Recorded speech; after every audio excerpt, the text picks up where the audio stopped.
And we are live. And we are live. Welcome, everyone. Project Find Your Fire. I'm April. And I'm Kelly. And we are so excited today. We are talking about one of our favorite subjects. This is totally April's favorite subject. This is one of my favorites. And I do like it too. Yeah. And this is about relationships. We're going to talk you through some of the key elements of building strong relationships, what they are, what they are not. This is short and sweet. One of the first things we want to start with is, first of all, saying thank you for joining us. And if you haven't already, please get the download at projectfindyourfire.com. It is short and sweet, but it allows you to take the content that we are covering today and take it with you and apply it and really utilize the tool.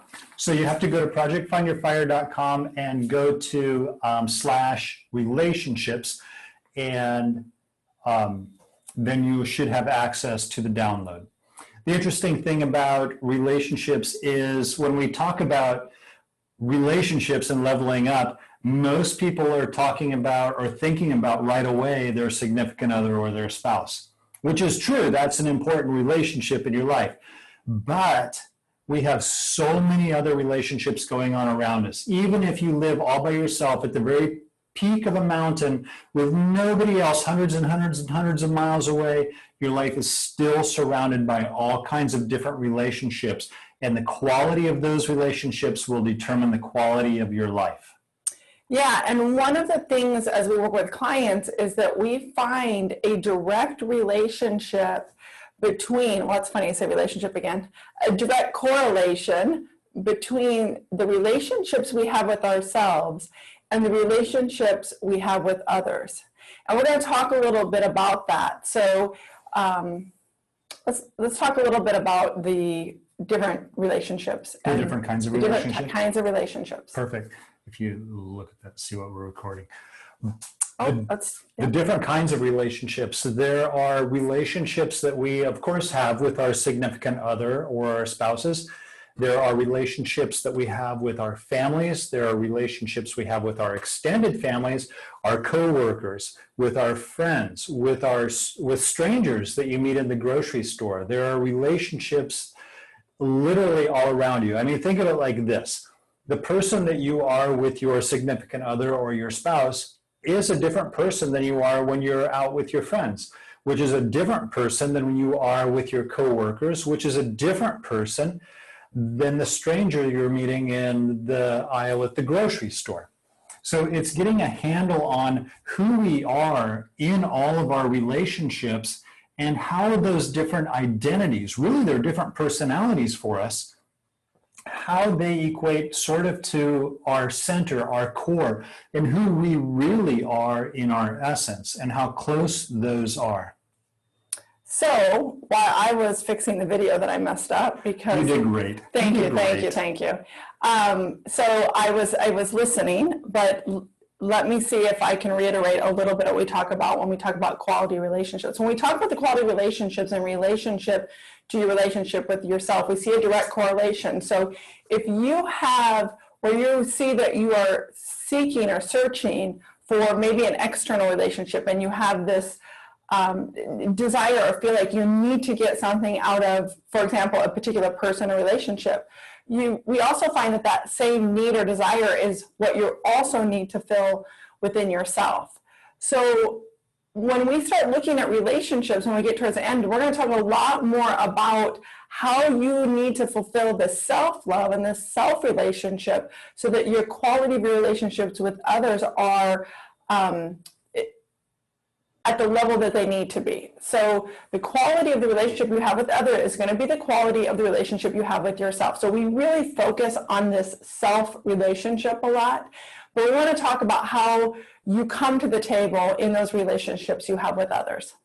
Right, and the first step is an awareness step. And when you look at the download, that's one of the first things that I ask you is describe the person that you are when you're with your family.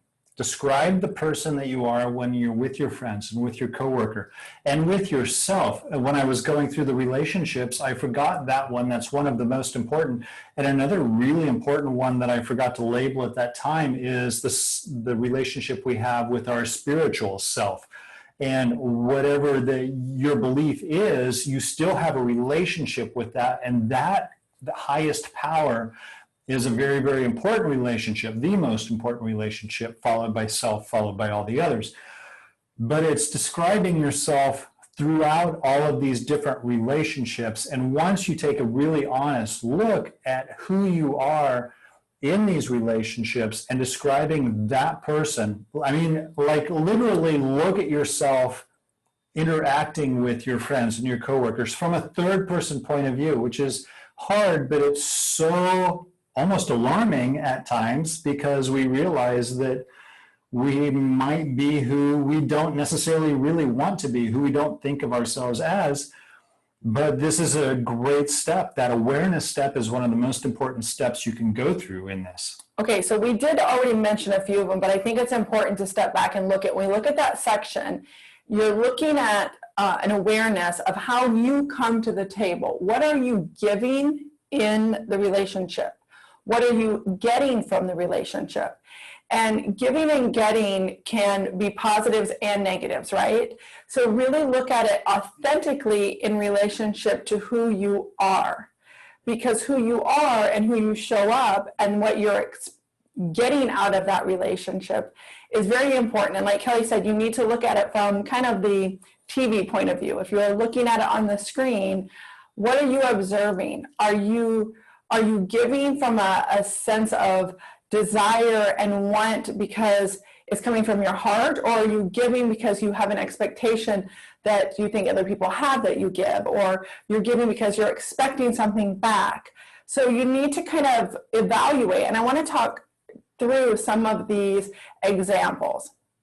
So taking the self-relationship that we talk aside, and let's just look at that.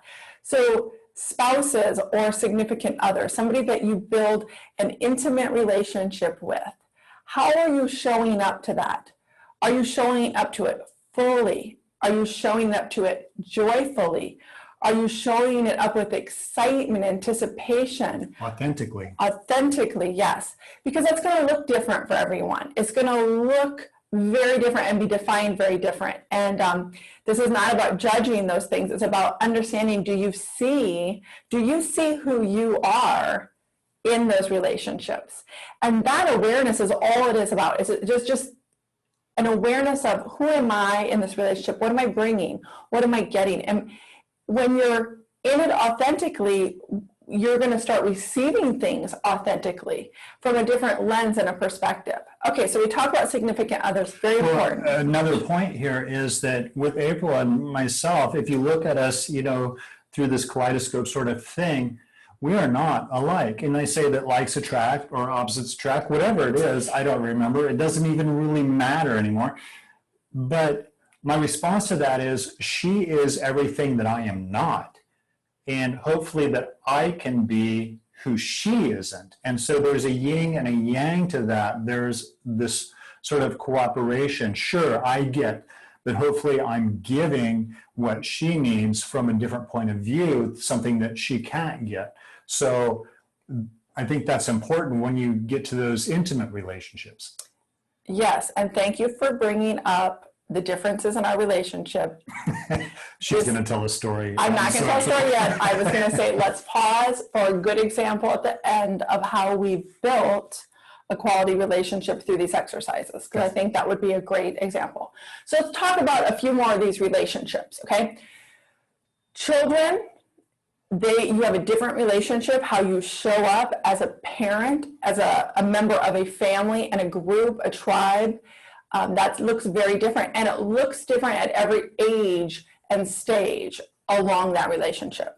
How you're showing up if you have children, how you show up as a child to parents. As a child to parents, you show up differently than if you are in a parental role. Maybe you're or you're a caregiver for your parents. So you have to really look at that relationship. What are you giving? What are you getting from that? What is that exchange?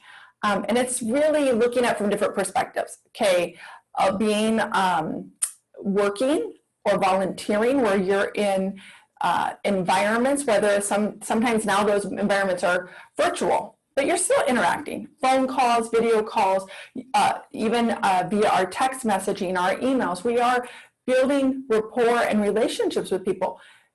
Are you being intentful and authentic and true in those?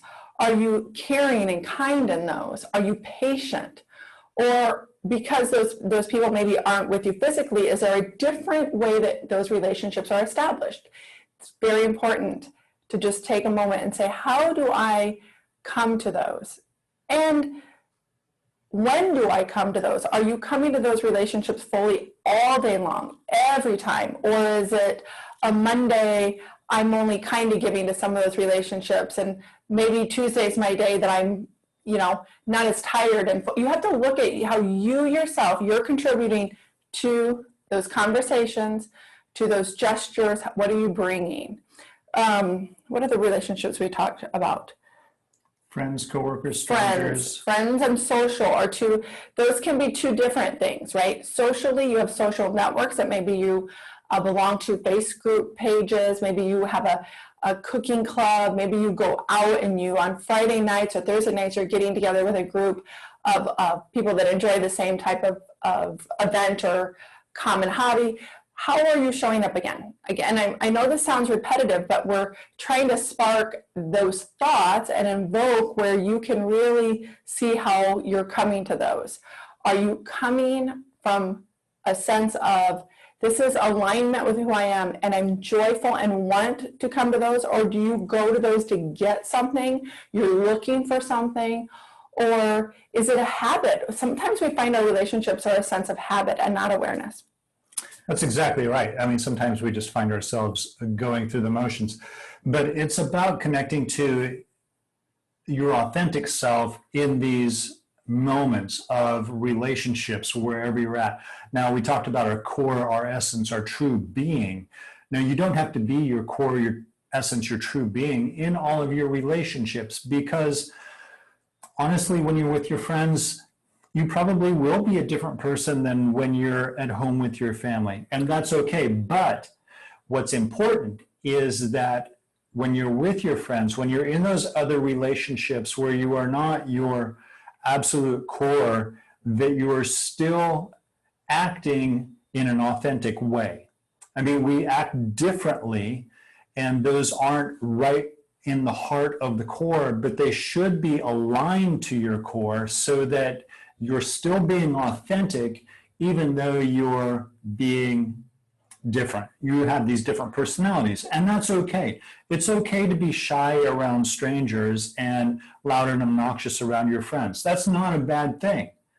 But when you're these different people, it's important to stay true to your authentic self and in alignment with that somewhere along that plane. So how do we do that? So one of the things that sometimes people struggle with is how, number one, you have to get the awareness of who you're coming as, what you're contributing, what you're getting out of that. But how do you stay to that core, which you still stay authentic to yourself, but it maybe is in a different way that you're expressing that or sharing that, like Kelly was saying. And one of the ways that we talk about looking at and evaluating, are you staying true and authentic, is understanding who you are, number one. And number two, having this gauge that you're saying, am I true? Well, are you true to your standards? Are you staying true to things like honesty and kindness, the things that define who you are? And we start to sound repetitive when you come to our other events, where these are some of your I am statements. These are some of the things that define who you are. Your important core values, your core beliefs.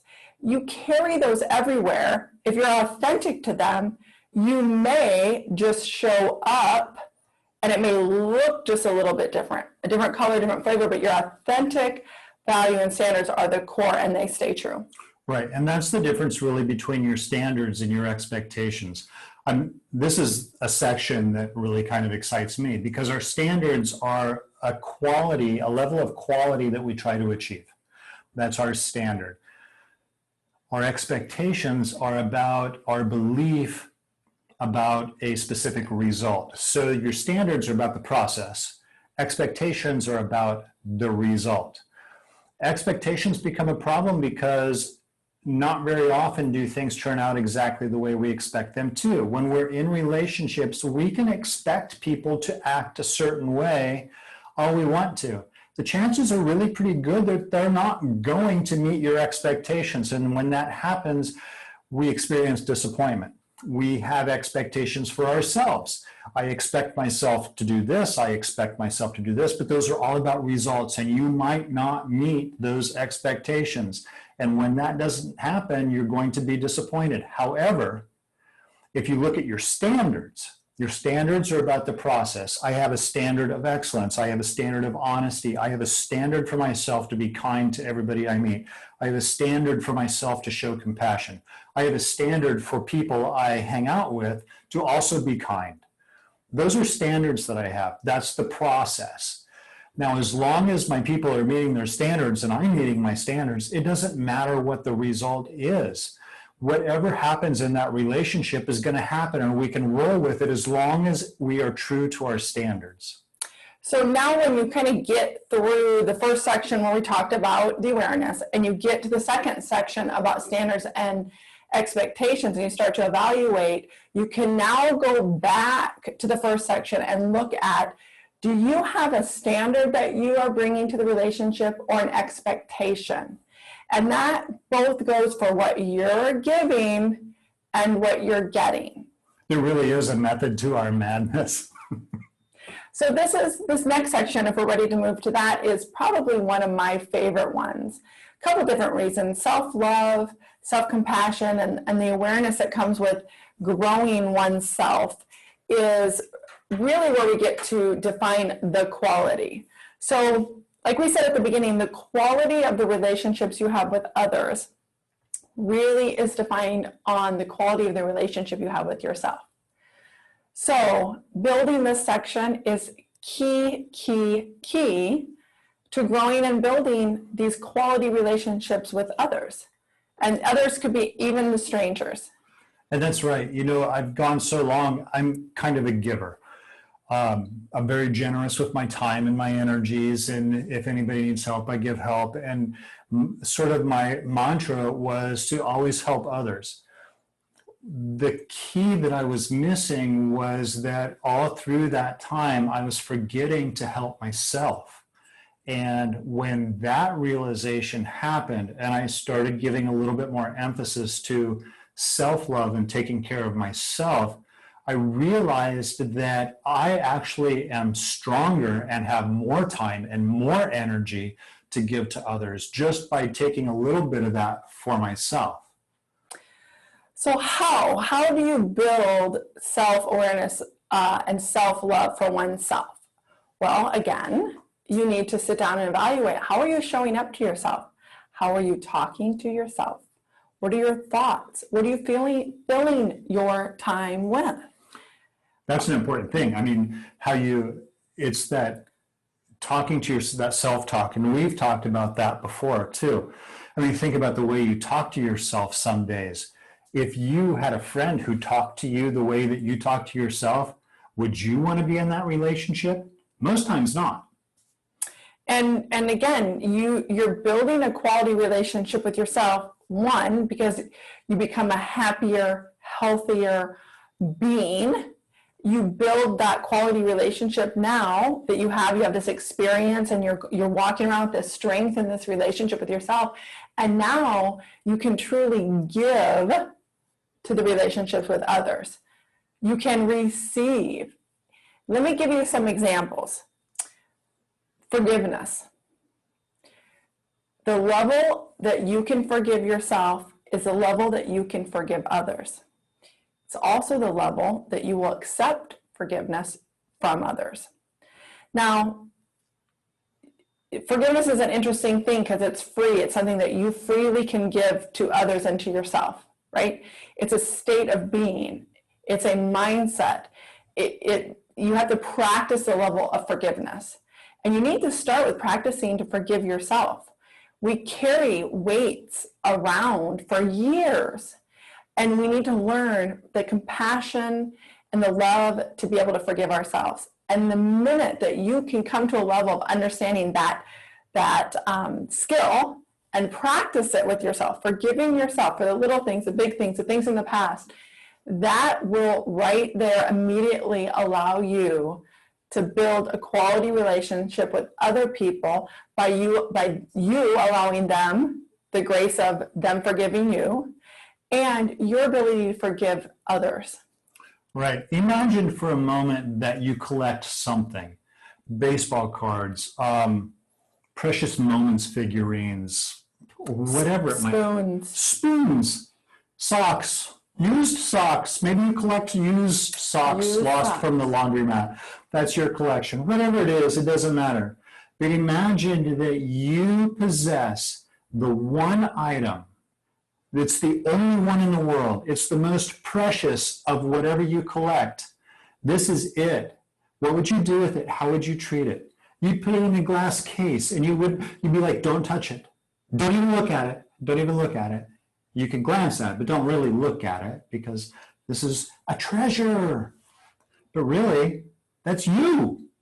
You are the treasure. You are the most glorious thing. There is only one of you.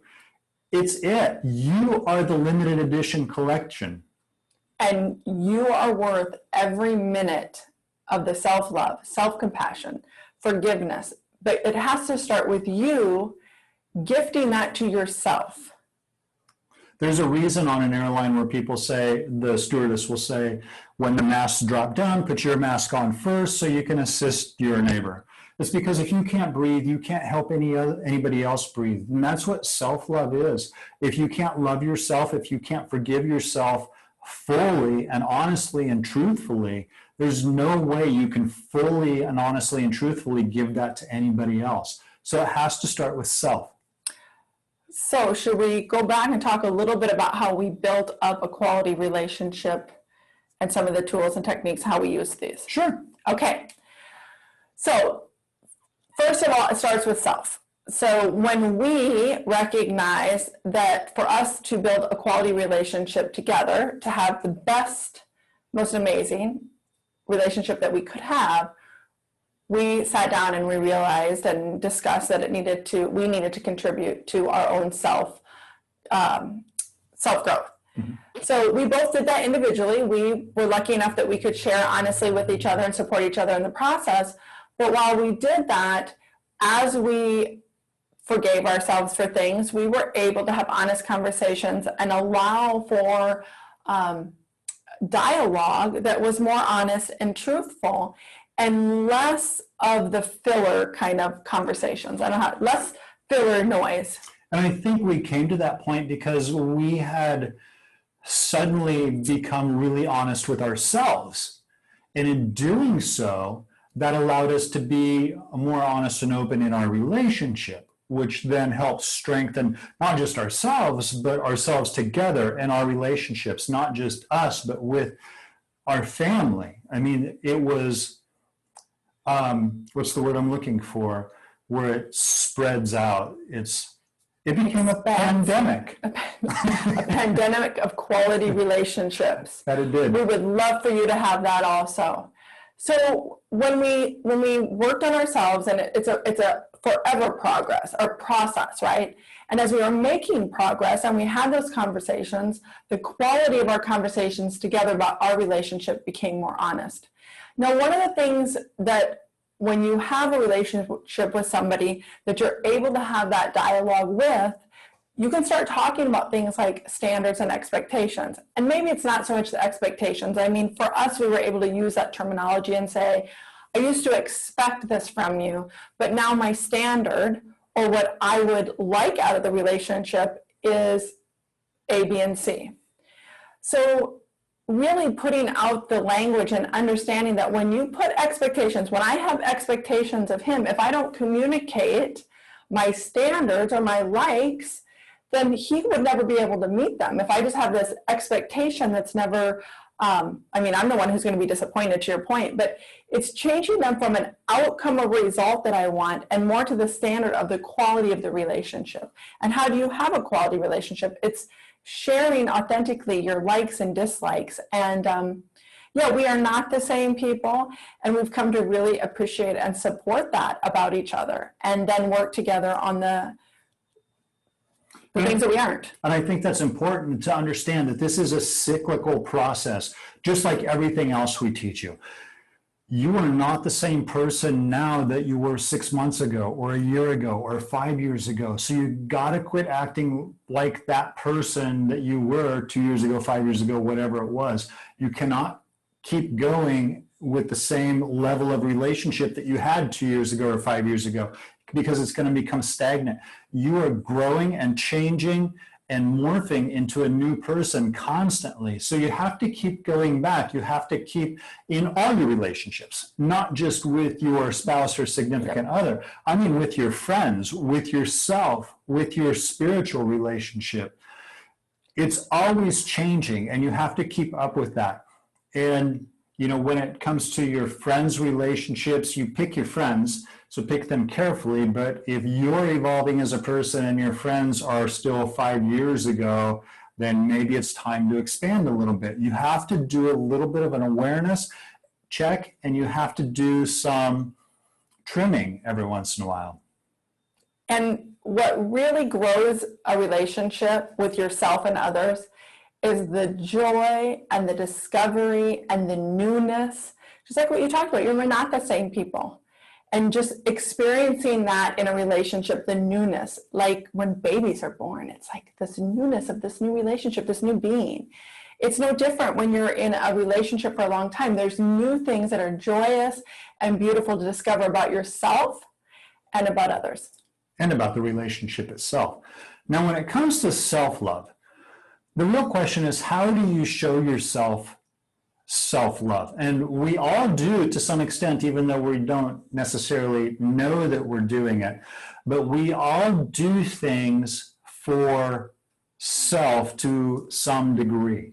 Now, here's the warning, because there are positive ways that you show yourself self-love, but there are also negative ways that you show yourself self-love, which isn't really self-love. There's another term for that, but your self-soothing is what you're doing through these negative ways. So you have to take a look at those things that you're doing. Are they self-soothing or are they self-loving? Are they positive or are they negative? So let's take a look at maybe somebody is like, I don't know what to do to show myself love. What are some things we can do to show ourselves some love? Okay, so here's my top 5, okay? Just top 5. Well, I'm going to top 5. Top 5, okay. Like I could think about right now that I've done. Kind words, talking to oneself and saying kind things like, look at how amazing you are, and you did a great job, and wow, you can do it. There's and literally I say these things. Probably I sound a little crazier when I say them though by myself, but self-talk, because when you say it, then you hear it, and then it's in your mind and your memory. Now, thoughts themselves are very powerful, so sometimes you speak positive things and it can override anything you might be having negative. So can I throw something in real quick? Yes. Abracadabra. I love this term because it really is a word, and not a lot of people realize that it's a real word, and the word translates to, I create that which I speak. That's why magicians use it, but that's what you're doing as well. As you speak these things, as you think these things, you're actually creating that identity. Yes, thank you. That was a good segue into why I say these things out loud. The other things that I show myself love with is I surround myself with positive affirmations and things that I've created that support my positive, self-loving experiences, right? So I have a lot of my I am statements written. I have my mission boards and my visions, and I speak to them positively, and I get very excited when I see these things daily and they're surrounded by me. it doesn't get old when you really align with who you are and you can get excited about yourself. When I look in the mirror, I get excited. It's like I'm looking at that one treasure, right? Like we talk about that treasure. It's like, you know, this is the treasure that I've been given, the gift of myself. That appreciation for who you are, what you've accomplished daily. Forgiveness is a big one. How do you show that? There are things that I would love to be a little bit different, and I forgive myself when they're not in that level of, let's say, expectation, right? If it's not an expectation, it's like, that's okay. Did you do your best? Have you been kind? Have you prioritized the right things that align with you above clean toilets and laundry done? Sometimes those things can wait. They can wait, but it's forgiving yourself for the little things that allow you to forgive yourself for the big things. Letting go of the past. How do I do that? I spend less time thinking about what happened yesterday and more time thinking about what can I do today? What does tomorrow joys bring? Do you want me to keep going? I mean, I can keep going. Wear fancy clothes, buy nice jewelry, do your nails. If you like that thing. I don't like my fingernails done. And that, you know, you mentioned it, but that's one of the great downfalls of people is we spend so much time thinking about what we did do that we forget what we can do. Yes, and spending more quality time on self-inners, like care, like just caring for myself, spending more time relaxing and caring for oneself. And that's different. Like every season is a little bit different. Right now I'm in the season of swimming a few times a week and jogging a little bit more. And I know that in a few months it'll be something else that I like. I'm going to have a smoothie, and then I'm like, oh, look, I have a smoothie. Look how much I love. Doing things that you know are contributing to the things that you love. And for me, it's things like I talk to myself all the time. I have full-on conversations with myself. In fact, when we were getting ready for the meeting, I was walking around our studio and I was talking to myself, going on. April's in the other room and she's like, what? She thinks I'm talking to her, but I'm not. I'm talking to myself. I'm having this conversation. I tell myself jokes, and I laugh as if I don't know the punchline. I high-five myself like all the time. I'm in the grocery store looking for something. I find it, score, win. I'll dance, I'll sing. I don't care. That's about love. It's about feeling good about yourself. Celebrating. You're talking about celebrating yourself. Yes. oneself and celebrating what's a priority to you.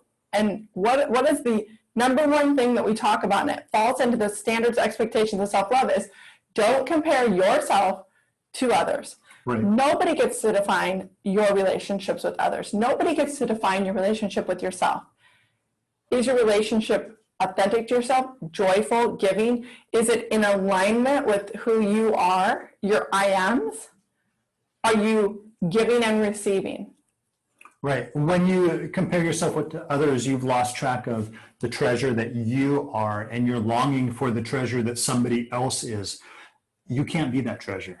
You can only be the treasure that you are, which is way better than that other treasure, because that other treasure already exists. This treasure already exists too. Stay firm within these things. I'll do things like massages, spa days. April does her fingernails or toenails. Sometimes the girls will do them for her. I'll go on a motorcycle ride, just a short one, 10 minutes. And that's self-love. That's some reflection time for myself. You know, all of those little things for yourself, you don't have to take a half a day to spend time on yourself. You don't have to take all this time, all this money, all this energy. There are so many things right in front of you that you can do to love on yourself. Take the time with yourself. Taking the time with yourself is key. Okay, so I think we're about ready to wrap this up. If you haven't already, get your download at projectfindyourfire.com/relationships with an S. Yep. And just a recap, we talked about really the awareness. Take the time. What are you giving? What are you getting in your relationships? And who are you in those relationships? Who are you in those? Standards and expectations, understanding the difference between the two, and then going back and looking. Do you have a standard that's true to yourself that you're bringing to those relationships? Or do you have expectations that you have on yourself or others in those relationships? If you do, let's replace those with appreciation, and let's replace those with a new quality of building relationships based on self-love, based on the quality of love and forgiveness and compassion you have with yourself, and building that up, growing oneself. How do you do that? We just talked about spending the time with oneself, relaxing, don't compare and judge, getting back to that core, right? Always doing and centering oneself back to that core. Understanding the difference between positive and negative things that you're doing, environment, thoughts, things that you're surrounding yourself with, things that you're doing to yourself, and why you're doing those. Are those a positive? Are they contributing to the positive growth, or are you maybe covering up and or have some negative habits that aren't serving you? Be aware of those. And sometimes, when you're working through your relationship with self and relationship with others, you're like, I feel lost because I don't exactly know what to do. And really, this is just sort of a surface on it. It goes a lot deeper. And so a lot of the people that we work with are like, I don't know, my relationships aren't working. And so we start peeling back that onion. If you don't know what to do or where to go or what to look for, how to act, just reach out to us. We're right here. Yes. So relationships. Now, I want you to put a couple things on your calendar. Our next workshop, pencil it in for September 27th, which is a national holiday that you don't know about yet. Oh, learn something new every day. And we'll explain that to you when that day comes. And also, men, I want you, and women too, I want you to put it on your man's calendar. But men, I want you to put on your calendar October 22nd through the 24th. I'm hosting a men's retreat. It's interdenominational, so it doesn't matter where you come from, what your background is. We're all going to get together and we're going to talk about what it means to be a man, a husband, a father in the 21st century. And actually, we're going to spend some time specifically on relationships from the viewpoint from where we come. And this is the Forged Men's Retreat. For more information and for registration, go to projectfindyourfire.com/retreat. And that should take you there. So, in conclusion, in this beautiful time we've spent together, relationships, if you have any questions about the content, if this sparked something, if you want to talk further, please reach out to us. And do you have any questions for us now? We always end these by opening up to questions. Sometimes we get some, sometimes we don't. Either way, it's okay. But we want to open it up for you. So if you have a question, go ahead and unmute yourself and ask. Otherwise, you can type it into the little chat bar as well. I don't think we have any questions today. So with that, we want to say thank you, everyone, for your time. Till next time, live with passion. Live with purpose.